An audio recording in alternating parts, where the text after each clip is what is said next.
introduire la Convention concernant l'Amérique latine, mais il n'empêche que j'ai envie tout de même de rappeler ce lien terrible et sinistre qui a donc fait se joindre l'Algérie, la France et l'Amérique latine, parce que des membres de l'OAS qui ont été mis en congé et donc en chômage technique par l'indépendance de l'Algérie se sont mis au service des dictatures d'Amérique latine pour réaliser des pratiques de contre-insurrection vis-à-vis des fractions de la population qui étaient progressistes.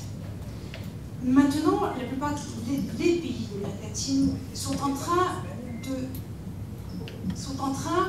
de conquérir leur émancipation vis-à-vis de la puissance états-unienne, et on s'en félicite. Et à cet égard, la dernière conférence de l'Organisation des États d'Amérique, qui a eu lieu donc tout à fait récemment en avril, s'est conclue par le triomphe de Cuba en l'absence de Cuba. Autrement dit, cette conférence a décidé par une résolution que la prochaine n'aura lieu qu'en présence de Cuba.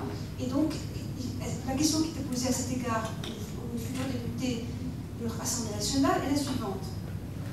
Aurez-vous la même audace et allez-vous remettre en cause cet absurde embargo dicté par l'entretemps qui pénalise le peuple cubain et n'a pas fait céder d'un seul pouce le régime politique en place? Et autre question. Le 2 janvier 2002, l'Argentine a décrété la suspension du paiement de sa dette, ce qui était absolument inouï. Elle se montait à 80 milliards de dollars et elle était vis-à-vis de créanciers privés et des pays du club de Paris. Est-ce que les peuples d'Europe, et particulièrement de Grèce et de France, d'Italie, d'Espagne, vont s'en inspirer? Pourquoi? Les peuples européens ne vont pas se laisser sacrifier pour le bénéfice donc, de cette finance qui, de toute façon, continue ces pratiques suicidaires, lesquelles pratiques consistent en une spéculation extrêmement inventive. Donc, les questions que le collectif pose donc, aux futurs élus de l'Assemblée nationale sont les suivantes. Concernant cette partie, ferez-vous partie des députés qui vont demander un audit de la dette souveraine française? Deuxième question. Serez-vous prêt à trancher le gardien de cette fameuse dette en demandant un moratoire? Parce que cette dette est devenue insupportable. Elle absorbe la quasi-totalité de l'impôt sur le revenu en France, soit à peu près 50 milliards d'euros. Allez-vous militer pour que les banques centrales retrouvent leur rôle de premier prêteur et non pas de dernier prêteur en dernier recours? Êtes-vous pour que la fiscalité soit fondée sur le principe de la progressivité et qu'elle ne doit pas épargner les plus riches qui ont tous les moyens de le faire en allant vers des paradis fiscaux de façon légale ou illégale? Plaiderez-vous pour la restitution du crédit comme un bien public, étant entendu que cet instrument économique est trop important pour le laisser entre les mains des banques privées qui ont démontré leur incompétence totale puisque leur valeur avoisine actuellement le zéro?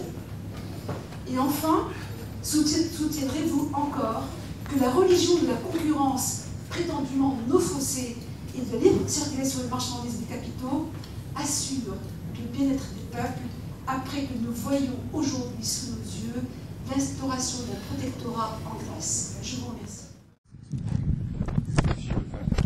Oui, je remercie. Donc mon sujet c'est concernant l'Amérique latine, une histoire récente d'ingérence et de résistance nationale. Donc, tout d'abord, je voudrais vous rappeler quelques données qui circulent, pas forcément pour se faire une idée de cet ensemble géopolitique.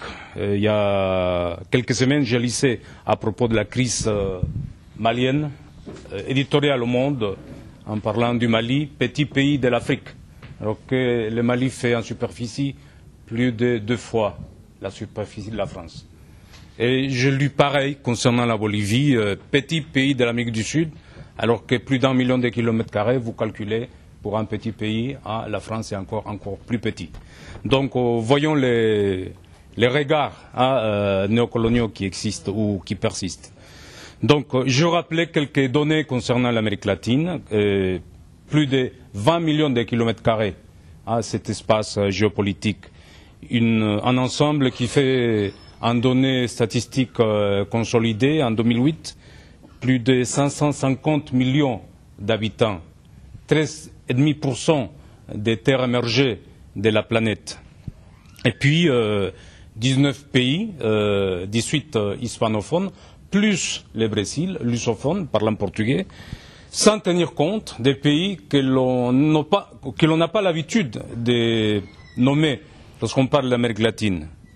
Puerto Rico, pays hispanophone, qui est colonie des États-Unis, État libre associé, je ne sais pas si c'est une nouvelle dénomination d'une colonie, et Haïti, là, étant un pays de langue latine et du créole, faisant partie de notre ensemble et ayant une histoire commune de par la présence à moult reprises des combattants pour la liberté en Amérique du Sud, notamment Simón Bolívar, et puis Belize, une petite partie du Guatemala arrachée par la volonté du Royaume-Uni, et dit aujourd'hui pays anglophone, alors que la majorité l'anglais est langue officielle, alors que la majorité du pays est maya, parlant espagnol. On ne compte pas non plus la Guyana, ex-colonie anglaise, dont la capitale est Georgetown, ni le Suriname, ex-colonie néerlandaise, et puis la Guyane dite française, à Cayenne, donc faisant partie du continent sud-américain, et donc tout ça, ça nous fait en tout 25 pays.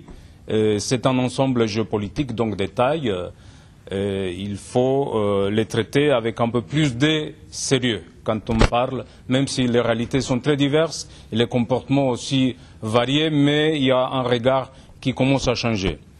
Donc voilà le récit que je vous ai préparé. Les termes mêmes utilisés pour nommer notre espace géopolitique est une référence lourde au passé colonial puis néocolonial de l'ensemble des pays qui les composent. Le nom donné par les Européens à ce nouveau monde au XVIe siècle est un hommage rendu à l'un des navigateurs et cartographes qui parcoururent ces côtes atlantiques, Amerigo Vespucci, d'origine italienne, dont vous imaginez. Le nom America Latina fut créé par Francisco Bilbao, un Chilien, socialiste de l'époque, et puis José María Torres Caicedo, un diplomate et intellectuel colombien. À l'époque, on disait encore la Nouvelle-Grenade. Apparu et référencé en 1856, mais ensuite récupéré et galvaudé par Napoléon III pour justifier l'expédition désastreuse au Mexique en 1861, à l'époque où il voulut arracher ce territoire pour mettre un souverain autrichien, vous vous rappelez de Maximilien et sa femme, et puis contrer un peu l'influence des États-Unis, le monde anglo-saxon qu'il prétendait combattre avec sa femme d'origine Eugénie, d'origine espagnole. Donc, pour être plus juste, nous devrions utiliser le terme Ando-Afro-Amérique ou encore Ando-Afro-Euro-Amérique ou tout simplement Amérique créole, ou plutôt tout simplement le terme Patria Grande que nous utilisons encore, ou encore Abya Yala, moins connu, mot d'origine Kuna, groupe ethnolinguistique panamien, voulant dire notre colline, nuestra loma, qui veut dire notre terre, pour nommer notre ensemble géopolitique. Au passage, nous signalerons l'utilisation toujours abusive et équivoque du gentilicio en espagnol américain, rien que pour nommer les citoyens des États-Unis d'Amérique, alors que le terme états-unien existe où l'on pourrait aussi les appeler tout simplement nord-américains ou anglo-américains. L'ambiguïté serait restreinte au Mexique et au Canada. Le dernier sommet des Amériques, qui eut lieu voilà un mois et demi à Cartagena, en Colombie, s'acheva sans déclaration finale. À ce sommet assistèrent presque tous les chefs d'État ou de gouvernement du continent, sauf quelques absences remarquées et organisées. Venezuela, l'Équateur, pour ne citer que deux. Barack Obama y était et il essuya un échec diplomatique car malgré la diversité d'orientation idéologique des pays participants, le bloc latino-américain se prononça contre la politique des États-Unis, d'embargo contre Cuba et l'ostracisme imposé par Washington, le mot d'ordre plus jamais un sommet continental sans Cuba fut massivement soutenu. Et la revendication de la République argentine de voir l'archipel des îles Malouines retourner au giron de leur État fut aussi massivement appuyée contre la position d'Obama, soutenant le Royaume-Uni, qui maintient une présence coloniale datant de l'occupation dans les années 1830. Vieux litiges, vieilles revendications argentines ayant provoqué en 1882 une guerre, donc voilà 20 ans de ça, où le bloc occidental se rangea derrière l'expédition de Mme Thatcher qui envoya une armada pour récupérer les îles ayant été récupérées par l'armée argentine. Les États-Unis, avec Ronald Reagan, décidèrent alors de tourner le dos au TIAR, qui veut dire traité interaméricain d'assistance réciproque, c'est l'équivalent de l'OTAN pour les pays de l'Amérique du Nord et l'Europe occidentale. Donc, décidèrent alors de tourner le dos au TIAR en les faisant exploser des faits pour soutenir avec l'OTAN le Royaume-Uni, avec le Canada et la France. Mitterrand était président donc à l'époque, se rangeant derrière Mme Thatcher. Les décennies des années 1960-1970 furent néfastes pour l'Amérique latine, sauf exceptions notables, comme l'élection de Salvador Allende au Chili, puis sa chute orchestrée par des généraux fascistes, les patronats chiliens et les États-Unis. Le court régime du général progressiste Juan José Torres en Bolivie en 1970 et l'expérience inédite du général Juan Velasco Alvarado, arrivé suite à un coup d'État le 3 octobre 1968, au Pérou, avec un régime anti-oligarchique, réformiste radical, entre 1968 et 1975.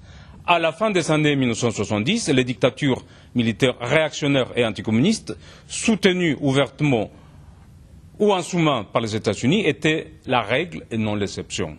L'Argentine avec le général Videla, le Chili avec le général Pinochet, la Bolivie avec le général Banzer, le Paraguay avec le général Stroessner, le Pérou avec le général Morales Bermúdez. Ces régimes-là ayant mis en place ce macabre système appelé Plan Condor. Vous en avez entendu parler, probablement.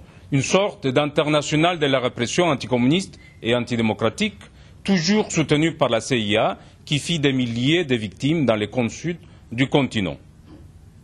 Parallèlement, dans la même période, en Amérique centrale, au Nicaragua, le général Somoza était en fin de règne car combattu efficacement par les sandinistes du Front sandiniste de libération nationale, malgré le soutien mordicus de Washington.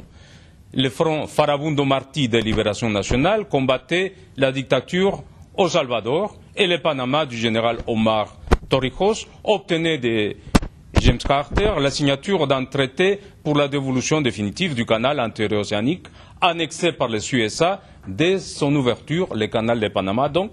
La zone du canal, sous souveraineté états-unienne, abritait l'école des Amériques où les officiers des armées latino-américaines étaient ainsi entraînés à la lutte antisubversive, c'est-à-dire contre les révoltes paysannes ou urbaines ou toute protestation démocratique et collective. Expérience manuel et instructeur vétéran de l'armée française lors de la guerre d'Algérie étaient les bienvenus. Le spectre de la révolution cubaine de 1959, 1er janvier, était le grand épouvantail et les USA et les dictatures ou régimes civils réactionnaires voulaient à tout prix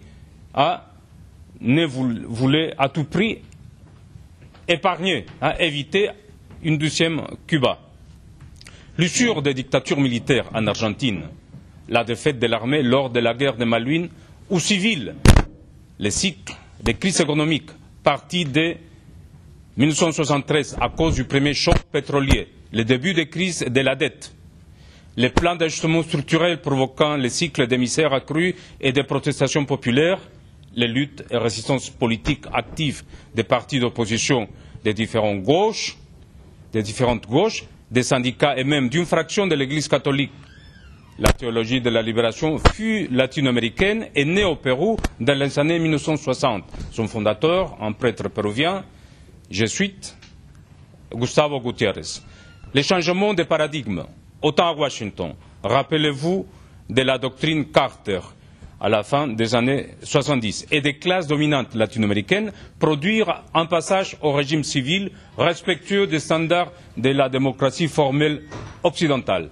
Ces nouvelles formes politiques, nouvelles normes de domination furent accompagnées presque partout des lois d'amnistie et d'impunité des tenants des anciennes dictatures, civiles ou militaires, et restèrent en vigueur longtemps après le départ des donneurs d'ordre, responsables politiques, tortionnaires ou complices des crimes contre l'humanité commis.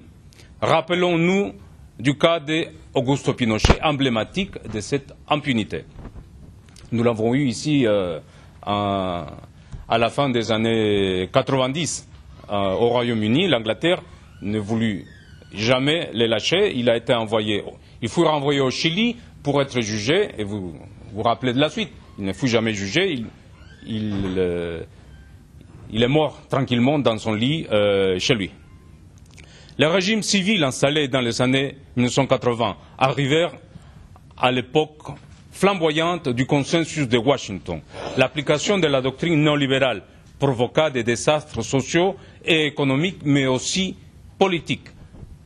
Un riche pays pétrolier comme le Venezuela, sous la présidence du civil social-démocrate Carlos Andrés Pérez, appliqua la position néolibérale en 1989, provoquant une ferme riposte populaire noyée dans le sang, les Caracazo. Ce fut le début de la fin de l'alternance bipartite Action démocratique, COPEI, un parti chrétien-démocrate, et l'annonce de l'arrivée d'un régime anti-néolibéral, Hugo Chávez, qui fit sa première tentative justement en 1992. Au Pérou, le rejet d'un plan néolibéral, celui de Mario Vargas Llosa, le prix Nobel de littérature que vous connaissez, candidat du cartel de droite en 1980, permit l'élection d'Alberto Fujimori, qui appliqua le même plan néolibéral. Et un an et demi après, provoqua lui-même un coup d'État, un auto-coup d'État, en dissolvant l'Assemblée nationale, pour museler toute opposition à l'application d'un profond plan d'ajustement structurel et resta 10 ans à la tête d'un régime autoritaire. En novembre 2000, Fujimori fuit le pays et la démocratie formelle fut rétablie, mais la politique néolibérale reste en vigueur encore de ces jours au Pérou. Fujimori fut extradé et condamné à 25 ans de prison pour là même le Pérou est quelque part exemplaire, parce que malgré la continuation du fujimorisme économique, le dictateur fut extradé et condamné. Donc, condamné à 25 ans de prison pour crimes contre l'humanité pendant ces 10 ans au pouvoir. La résistance civile, politique et syndicale fut laminée au Pérou dans les années 90, sans pour autant disparaître, et les prisons actuelles, Ollanta Humala, un ancien militaire des centre-droite, fut élu en juin 2011 grâce au soutien des syndicats et partis de la gauche péruvienne. Le 5 juin 2011, c'était lui et la fille de Fujimori, Keiko Fujimori, qui se disputaient le fauteuil présidentiel. Le résultat, Ollanta fut élu, avec le soutien de la gauche. Les États-Unis ont essayé d'amarrer économiquement l'Amérique latine à ces stratégies mondiales. Cet amarrage solide n'a pu s'opérer à cause de la résistance latino-américaine dans un monde économiquement de plus en plus multipolaire. George Walker Bush échoua avec fracas dans sa tentative de faire signer son projet de traité de libre-échange des Amériques. Lors du sommet des Amériques tenu à Buenos Aires, les latino-américains furent clairs. Les USA se tiennent à leur traité avec le Canada et le Mexique. Il y a seulement un traité de libre-échange entre les États-Unis, le Canada et le Mexique. Et les Mexicains regrettent de plus en plus et le disent de plus en plus fort que ces traités est léonin et préjudiciable pour eux. Pays où le maïs est autochtone, ils sont devenus dépendants et à présent importateurs de ces produits subventionnés et exportés sans entrave par les agriculteurs états-uniens. Vous connaissez le régime des subventions, bien entendu, et les inégalités que cela provoque, et les drames que cela provoque en Afrique, mais aussi en Amérique latine. Les initiatives venant de l'Amérique du Sud, on les voit en poupe. Associations régionales de libre-échange, de circulation des citoyens, associations politiques au-delà de la LALC dans les années 60, association de libre-échange de l'Amérique latine et des Caraïbes, du Pacte Andin, du Mercosur et du CARICOM. Il existe à présent l'UNASUR, l'ALBA, le Banco del Sur et le CELAC, tout dernièrement. Des outils voués à permettre de tourner le dos aux institutions de Bretton Woods. Et l'OEA, institution d'ingérence économique et politique destinée au contrôle des pays du Sud, du tiers-monde, pour les plus grands biens de la perpétuation de l'hégémonie des pays occidentaux de l'axe USA, Canada, Union européenne, plus le Japon. Les forums, tels les sommets des Amériques et les sommets ibéro-américains, dont on se rappelle d'un roi espagnol, criant à Hugo Chavez au Chili, il y a quelques années, « Tais-toi, porque no te callas », sont des survivants d'une histoire qui est en train d'être rapidement dépassée. L'Amérique latine des années 2000 n'est plus celle des années 80 ou 90, où Washington et l'Occident en général faisaient la pluie et les beaux temps par le biais du FMI, la Banque mondiale ou le Club de Paris, les créanciers privés des États. Les USA ne se permettront si facilement d'envahir Grenade comme en 1983, intervenir à Saint-Domingue comme en 1965, bombarder Panama, rappel à l'expédition états-unienne pour arrêter leur général Noriega en 1989 avec des milliers de morts au passage, organiser et armer une guérilla contre-révolutionnaire contre le Nicaragua comme pendant la décennie des années 1980.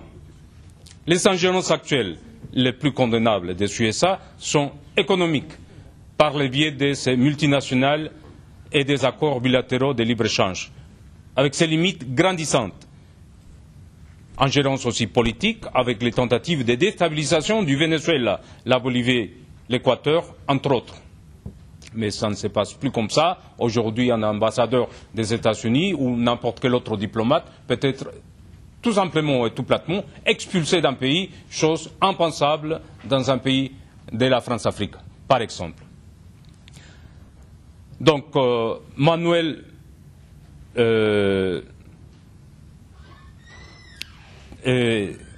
ingérence politique, aussi avec le soutien au régime putschiste de Honduras, ayant déposé un coup d'État, ayant déposé le président Manuel Zelaya en 2009 par petite parenthèse, c'est le président qui était à la tête d'un sommet de l'OEA qui avait décrété que Cuba ne pouvait plus être exclu de cette organisation continentale.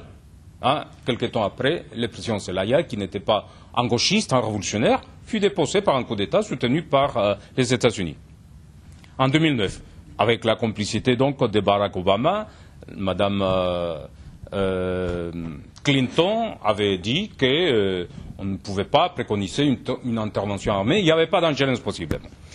Ingérence politique aussi et économique avec l'embargo accompagné de cette volonté inébranlable d'ostraciser contre Cuba, embargo illégal et illégitime car ciblé contre le peuple cubain visant à l'affamer, rappelant l'occupation de l'enclave devenue tristement célèbre de Guantanamo. Vous savez ce qui se passe dedans. Ce sont des non-droits. Nous rappellerons finalement cette ingérence inacceptable qui est la mise sous tutelle d'Haïti depuis 2004, opérée par les États-Unis avec la complicité de la France et de l'ONU, et l'existence encore dans notre espace géopolitique ainsi nommé des restes des empires coloniaux britanniques, néerlandais et français, les dons français échappant à la décolonisation car département depuis 1946. En Guyane, comme à la Martinique ou à la Guadeloupe, les Haïtiens échappant à la misère ou au désastre de leur pays, après son sous tutelle, sont poursuivis par la police française et font l'objet de xénophobie. Ce sujet mériterait une conférence à part. Merci.